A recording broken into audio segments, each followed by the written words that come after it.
if you're new here, I do recap and review of every single episode of Supernatural, so let's get into it. I actually like this episode better than the previous episode, and I actually put this on the good list, even though I feel like in the end it's an okay episode, but I feel like because it's so early on, like, let's just put it on the good list. Like, I feel like this episode had more pace to it. Like, it still felt very serialized, but it had more pace to it. It had more momentum to it. It had more going for it. So I totally forgot to say in the previous episode, or previous video, that Mick is still alive, who was the body for Lucifer, and I meant to bring it up because I think I'm like, logistically it just makes sense. Like, their souls are so sensitive and gone through everything they've gone through, like the fact that he's still alive, and also like it was like something where they had to like rework his body like back together, like, you know, because he inhabited him in season 5. So it's like you would think he's gone, but I think they, you know, I like this actor too. Like, we like this actor.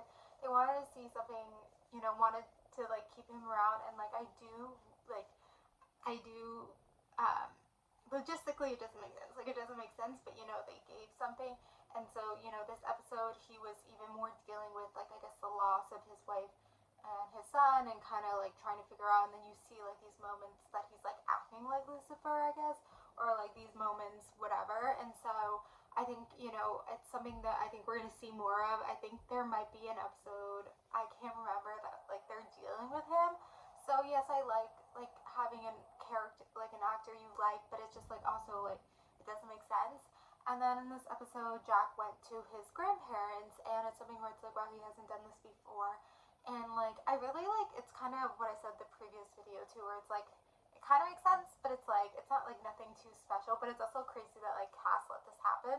What Michael Dean is doing is kind of like, it doesn't totally fully make sense, but whatever. I think it was, I don't know how to explain it. I'm like, how did he just like let those bodies and let this girl go? It was all planned. He wanted them to come, but the end he like lets Dean go. And so that's why it's something where it's like so surprising. Like, it's Dean's back now. Like, it is Dean.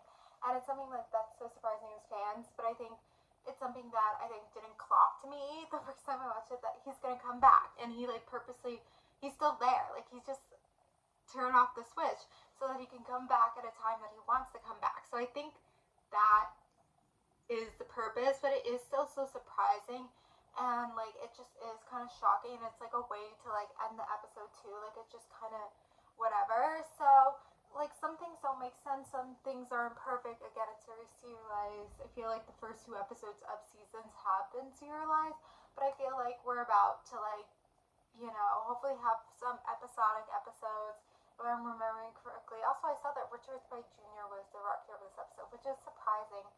Didn't realize he did that. But anyway, I think this episode was better than last episode, but I still think it has a lot of work, and hopefully it's just the start of the season and it's just being a little bit rocky. So we're gonna end it here. So thank you guys for watching. Like, comment, subscribe,